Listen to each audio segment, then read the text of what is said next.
Bismillahirrahmanirrahim. Assalamualaikum warahmatullahi wabarakatuh. Video ini disajikan sebagai sarana dakwah dan pengingat kebaikan. Semoga apa yang disampaikan dapat menambah iman, ilmu, dan amal kita semua. Disiplin baca wirid, baca yasin tiap hari, insya Allah terlindung dari musibah. Disiplinkan baca yasin keluarga kita. Kan begitu ya.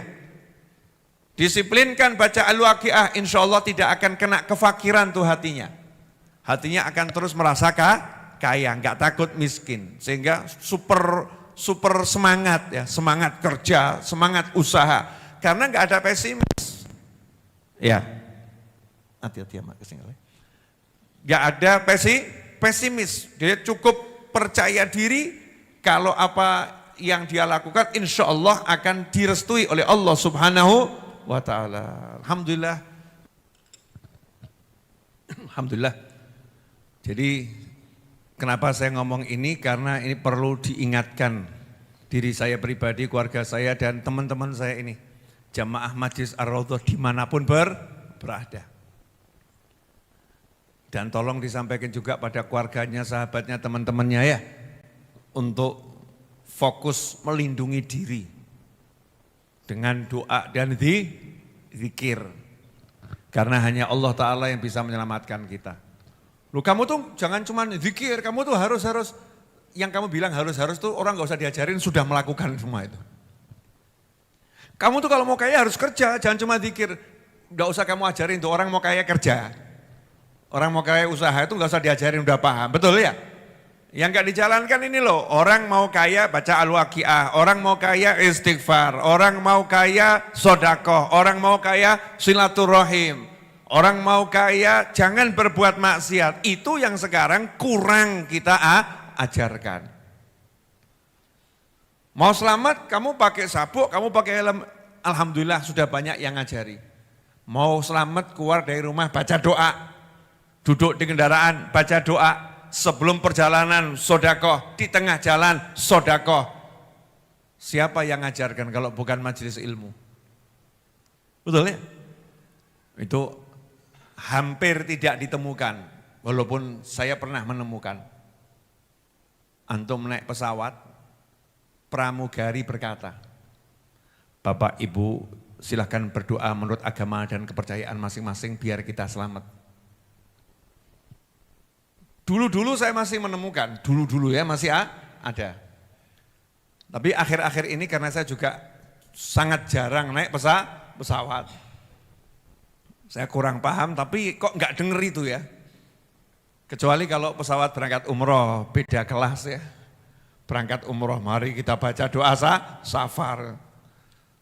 Itu kalau pesawatnya berangkat umroh. Pesawat yang nggak begitu, yang umum, internasional, domestik, yang nggak umroh. Kira-kira diajak baca doa bareng enggak itu? Tidak. Walaupun mungkin ada. Tapi tidak. Bis, travel, coba bis malam. Kira-kira sopirnya atau kernetnya.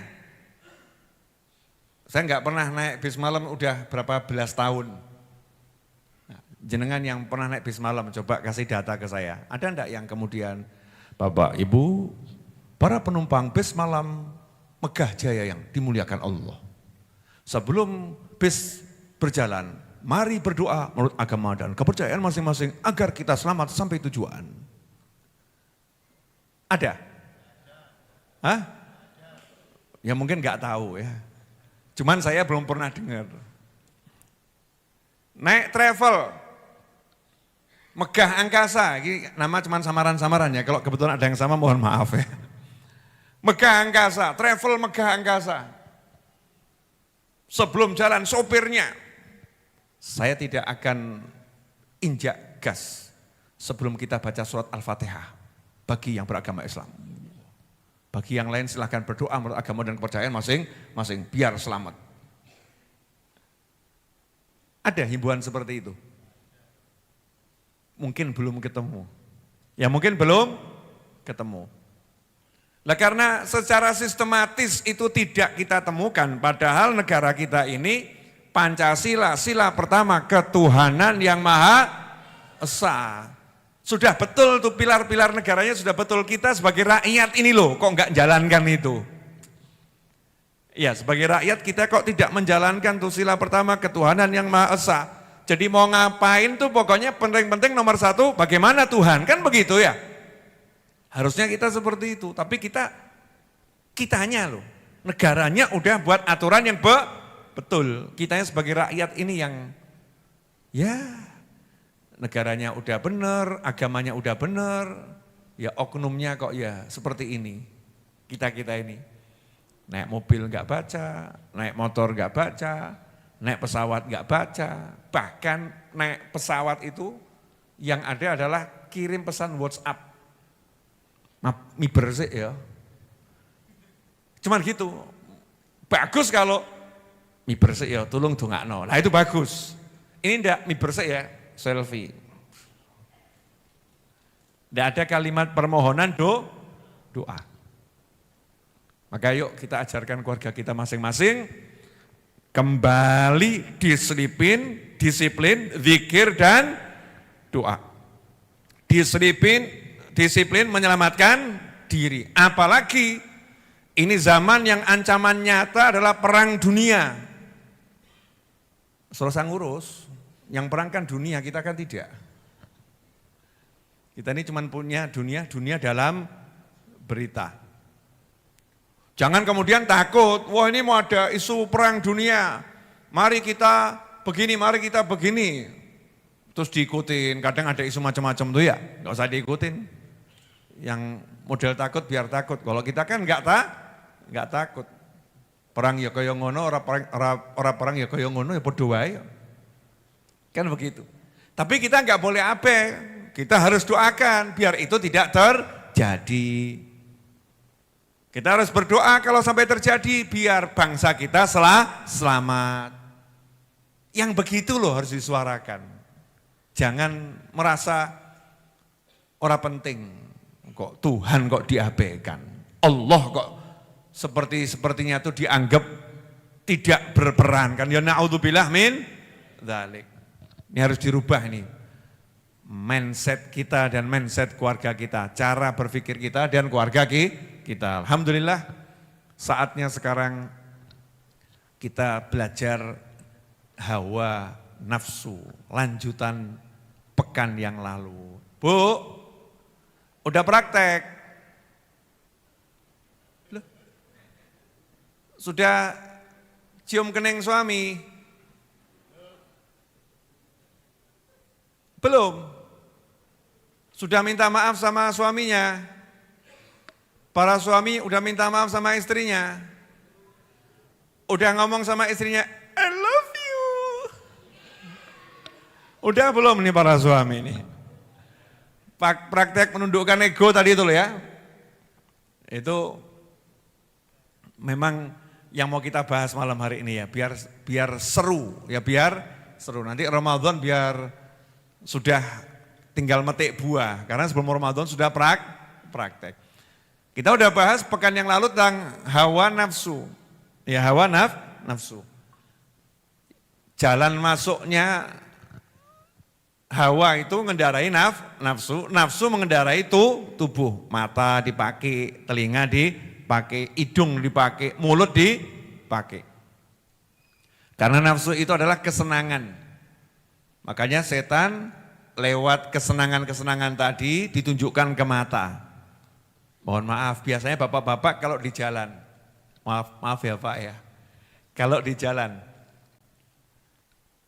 ada perempuan pakai jilbab 20, ada 3 perempuan pakaiannya enggak pantas, matanya lihat yang mana? Ojo gaya. Itu secara sistemnya setan, ya sistemnya setan. Alladzi yuwaswisu fi sudurin nas, setan itu akan membisikkan ke hati manusia, ke dada manusia, mengatakan kepada manusia tadi, coba kamu toleh ke kanan. Enggak dikasih tahu dulu ada apa kanan itu, ngerti gitu noleh ke kanan. Ada 20 wanita, ada plus 3 yang pakaiannya tidak senonoh, yang 20 pakaiannya super hebat syar'i. Itu matanya akan disuruh ngerem ketiga tadi, mandek di situ. Setan bisi, tontonan. Nah itu kalau sudah matanya ke sana, yang di sana juga dibisi sama setan. Itu yang di sana udah saya suruh noleh, respon.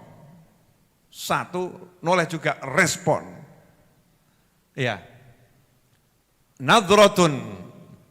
Langkah pertama setan itu adalah mempengaruhi pandangan. Nadrotun.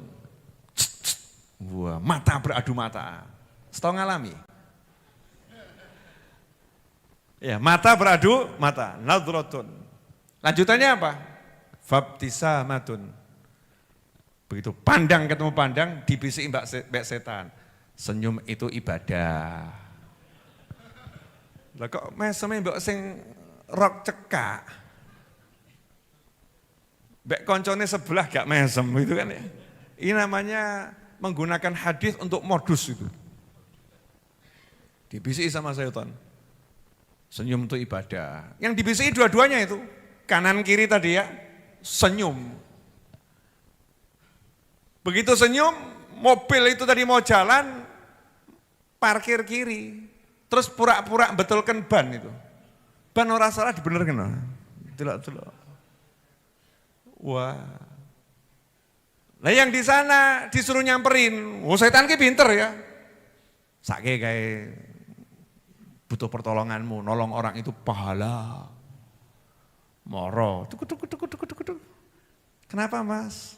Nggak tahu nih bannya kok suaranya geluduk. Entah katosen atau mungkin tipis gitu ya. Mulai ngarang. Oh ngobrol. Setelah itu apa? Ijol-ijolan nomor. Famo idun. Nah wis. Nah wis entuk nomor. Dari pandangan, senyum, nomor. Akhirnya apa? Janjian. Falliqa'u. Setelah janjian ketemu. Nah kalau udah ketemu, wah setan mulai ngumpul ke konco-konco nih. Pertemuan ini jangan disia-siakan. Ayo kalian hadir semua. Setan dan anak buahnya kumpul di situ. Wes mulai nasi bisik kuping nengen nono kiwo macam-macam ya. Akhirnya setelah pertemuan, naudzubillah min dzalik. Itu cara kerja setan begitu. Ini saya bongkar-bongkar ilmu setan ya. Biar kita paham tuh. Kalau alurnya begitu harus kita putus. Makanya syariat itu mengatakan kalau kamu melihat, ya melihat, maka segera palingkan pandanganmu. Kan ketat betul tuh syariat. Nontok, kok kon langsung, ya kan? Wah, kok harus langsung gitu? Kenapa? Karena ini awalnya dari situ. Jebakannya tuh dari situ. Termasuk kalau ke mall, ngajak istri, pegang tangannya, gandeng, jangan lepaskan. Begitu noleh langsung palingkan lagi. Kenapa? Setannya akan bisikin lewat matanya. Duh, baju itu kamu belum punya. Betul ibu-ibu? Lu ngaku lu ya. Baju itu belum punya. Tariknya agak kenceng tapi yang apa namanya kelihatan romantis tuh, mulai rangkul gini. Yuk, tak sawang sih lu, belokkan wajahnya. Ayo kamu, ayo lanjut. Jadi tundukkan pandangan itu bukan hanya dari pria atau wanita, tapi dari dunia. Caranya begitu, dari lihat tadi. Karena udah melihat langkah berikutnya tadi itu ya. Di tempat yang jualan begitu melihat ada yang ngawe. Bu, mampir bu, ini ada produk-produk baru loh bu. Lagi ada sale. Masya Allah loh pak, rungokno sale. Begitu suaminya ngomong, ayo tadi setan bekerja selanjutnya BCI. Tonton, lihat itu, kalau sama kamu pelit, Kalau sama temennya dia itu lomo, dermawan. Giliran kamu dia nggak perhatian. Baru pengen lihat aja nggak diberi kesempatan. Langsung ngomong. Tuh loh, kalau sama temennya jor-joran, bek bojo kaya ngono. Wah, dibisiki lagi yang laki, tontonan bojomu. Ya kan, ini kalau enggak kamu turuti, kalau enggak kamu turutin, perang kubro loh ini. Baratoyuda, wes menggok. Akhirnya diantarkan belok, ya 1-0. Ya 1-0. Setelah itu diproses terus tuh sama setan. Ya proses terus. Mungkin nanti sampai beli, setelah beli dibuat nyesel, dibuat pegel, buat mangkel, bisa perang sampai rumah itu. Dari hal yang kecil tadi itu. Caranya setan itu luar biasa. Kenapa? Setan itu secanggih itu karena memang dia kerjanya cuman itu. Jadi setan itu nganggur itu kalau kita udah mati. Kita meninggal, setan kita nganggur. Kowe kok nganggur, belum ketemu objek baru. Ya, sasaran saya sudah pindah ke alam kubur. Nah, kita mau melawan setan yang hidupnya itu hanya untuk menggoda manusia. Maka segala ilmu menipu manusia, segala ilmu memperdaya manusia, segala ilmu menggoda manusia, modelnya seperti apapun, setan itu menguasai. Bahkan ada kursusnya itu. Dari teman-temannya, aku di kasus kayak ngene iki pi. Makanya setan itu kalau enggak goda orang yang punya ilmu, sering dimarahi atasannya. Kamu kok kamu goda pakai model begitu, kan dia tambah taat. Kalau yang begini jangan digoda diajak maksiat, rugi kita. Dia nanti akan semakin terjerumus, taatnya semakin luar biasa. Udah, buat dia hanya suka sama taat yang satu itu, biar enggak suka sama taat-taat yang lain. Sehingga dia hanya dapat kebaikan yang kecil, tidak kebaikan yang besar. Minimal dia enggak untung banyak. Itu setan itu terlatih luar biasa.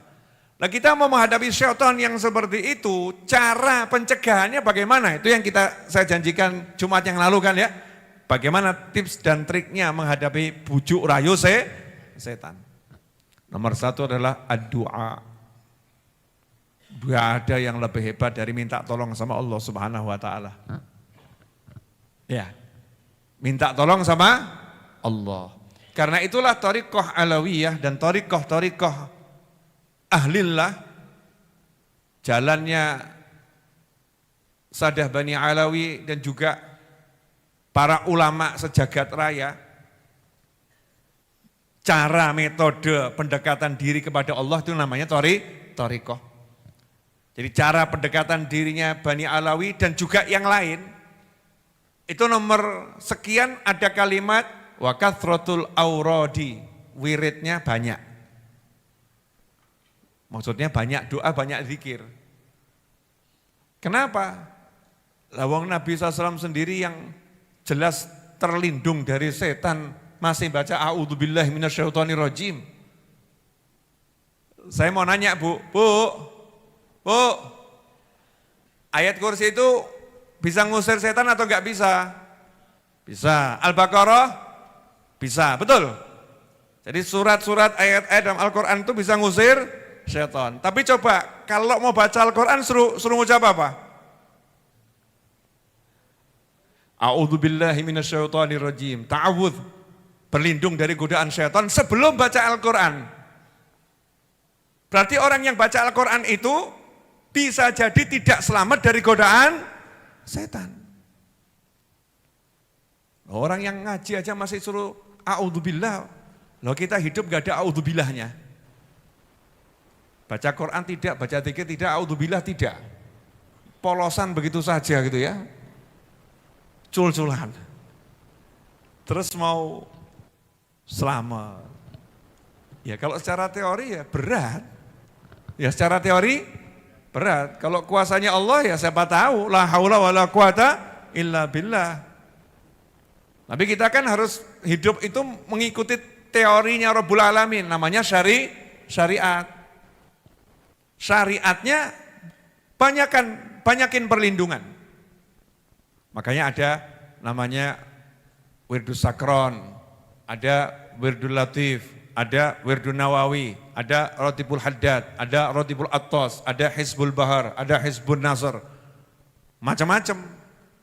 Nah kalau kita nggak kuat baca yang banyak-banyak ya minimal baca yang dikit. A'udzubillahi minasyaitonirrajim. Wis kuwi lho mosok gak iso. Iya. Satu itu masa kita nggak bisa. Paling singkat, paling mudah. Mau ngapa-ngapain, a'udzubillahi minasyaitonirrajim. Mau ketemu suami, a'udzubillahi minasyaitonirrajim. Bojone ngamuk. Ya bacanya jangan keras-keras ya, jangan keras-keras. Pelan-pelan aja sebelum ketemu. Kenapa kamu mau ketemu suami kok baca a'udzubillahi minasyaitonirrajim? Maksudnya aku berlindung kepada Allah dari keburukan diriku yang di dalam diriku ini, jangan sampai setan nanti goda aku, dan dari keburukan suamiku jangan sampai setan goda suamiku. Kan gitu. Ini ndak polosan, cul-culan. Ngobrolnya asik. Bahas makanan. Ini enak loh. Dik, suami ngomong ke istrinya, "Iya Mas, enak. Kamu pernah ngincipin ini Mas?" "Pernah." "Enak banget." "Di mana?"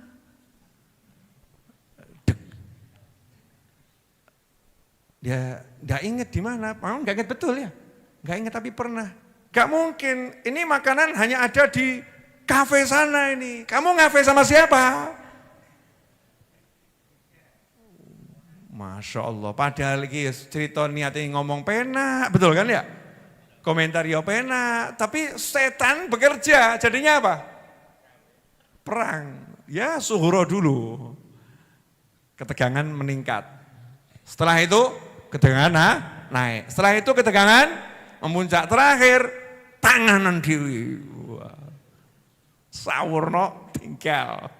Naudzubillah min dzalik. Bisa terjadi enggak itu? Mungkin pernah ya. Yang ngomong bisa ini kan pengalaman kelihatannya. Pengalaman dengar ceritanya orang gitu ya. Oh iya tuh kemarin teman saya curhat gitu, bahas makan aja jadi perang. Aku kira roh apa-apa. Orang ngerti apa-apa. Saya itu cuman bilang saya pernah makan, aku lali tenan, dikira aku ngapusi. Dituduh macam-macam. Pernah Bu nuduh suaminya begitu? Mesemi berarti tahu ya. Mungkin pernah, gak apa-apa Ibu gak salah. Itu memang setan lagi mempermainkan hati kita. Memang begitu. Makanya nomor satu, cara menghadapi setan, pilihan terbaiknya apa? Doa, zikir, doa, zikir, doa, zikir. Lawang Nabi dan Rasul aja doa zikirnya turah-turah kok. Lah kok kita tidak? Tambah ngomong begini, wah itu memang pantasnya yang baca Nabi. Kalau Nabi nyat pantas akeh donga zikir, no model awake dhewe kira patut. Lha sing ngomong sapa? Siapa yang ngajarin begini? Kalau Nabi itu banyak, ya seharusnya kita tuh jauh lebih banyak. Karena kita jauh lebih butuh. Kan begitu. Jangan dibalik. Ya jangan dibalik. Nah kemudian usahakan jangan sendiri. Doa, zikir tadi jangan sendiri, ajak satu rumah. Karena kalau kita sendiri mungkin kekuatan doa dan zikir kita itu seperti yang saya sampaikan kemarin ya. Kalau ada wifi, tahu wifi ya? Wifi di rumah itu hotspot. Hotspot ini kan mungkin ditaruh di kamar, keluar kamar hilang sinyalnya, betul ya? Ditaruh di satu ruangan, keluar ke ruangan yang lain sinyalnya hilang. Kalau ada pun mungkin lemah, sesuai dengan kekuatan, apa namanya ini?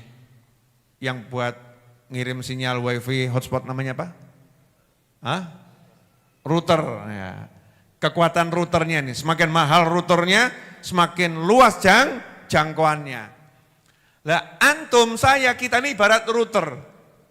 Mancarkan sinyal wifi. Kalau kuat, itu bacaan kita bisa satu RT itu terlindung dari syaitan. Satu RW bisa terlindung dari setan. Seperti Sayyidina Umar, jalan saja setannya ngungsi. Lau salaka Umaru fajjan, la salaka syaitanu fajjan akhar. Kalau Umar lewat satu lorong, kama qala sallallahu lewat satu lorong, setan di lorong itu pindah ke lorong yang lain. Bayangkan. Sayyidina Umar itu misalnya lewat satu jalan, sepanjang jalan itu setannya ngungsi semua. Pindah, Umar mau lewat. Mampu ngusir setan sejauh itu. Lah yang repot kalau kita duduk tambah ngundang setan.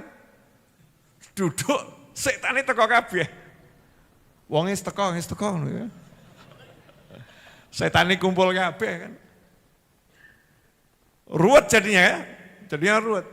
Makanya ketika kita baca doa dan zikir, jangan sendiri, ajak keluarga. Meskipun enggak berjamaah, ajak, kamu jangan lupa baca ini ya, jangan lupa baca ini ya, jangan lupa baca ini ya. Sehingga ketika syaitan mau mempengaruhi salah satu, sudah ada benteng, ada tameng. Jelas? Ya ada benteng, ada tameng. Sehingga tidak bisa dipengaruhi keluarga tersebut dari tipu daya setan. Nah, dan jangan hanya di pagi hari, minum obat itu rata-rata sehari 3 kali. Atau mungkin pagi sama sore. Makanya sholat itu sampai 5 waktu. Setiap perubahan gerak matahari itu ya. Di sama Allah dikasih sholat. Biar kita tidak ada celah buat syaitan itu untuk goda kita. Sebetulnya kan begitu. Jadi wirid ya pagi, wirid sore. Setidaknya itu. Matahari terbit, matahari tenggelam. Sedikitnya itu. Ditambah habis matahari tenggelam sama matahari sebelum terbit lebih bagus lagi. Ditambah tengah malam jauh lebih bagus. Nah, setidaknya pagi sore, bentengi diri. Ini yang begini kelihatannya sekarang kurang diajarkan, bukan tidak, tapi kurang diajarkan. Makanya ayo kita suarakan. Clear? Nah, itu doa. Yang kedua, perbuatan fisik yang sederhana insya Allah bisa ngusir setan. Apa itu? Ojo ngelamun. Saya enggak ngelamun kok, saya tafakur. Ora usah gaya. Tafakur. Level belum tafakur, ngakune tafakur. Tafakur kok gini? Ora tafakur wih. Enggak tafakur, al ngelamunu. Pandangan kosong. Menerawang kehidupan yang sudah lewat. Urip kok kayong ini, menang ngelamun gitu ya. Itu ngelamun, bahaya itu. Menyendiri ngelamun. Wah, itu membuka gerbang setan ke dalam diri. Pintu gerbang setan ke dalam hati itu dada terbuka lebar-lebar. Makanya orang yang ngelamun itu mudah kesurupan kata orang ya.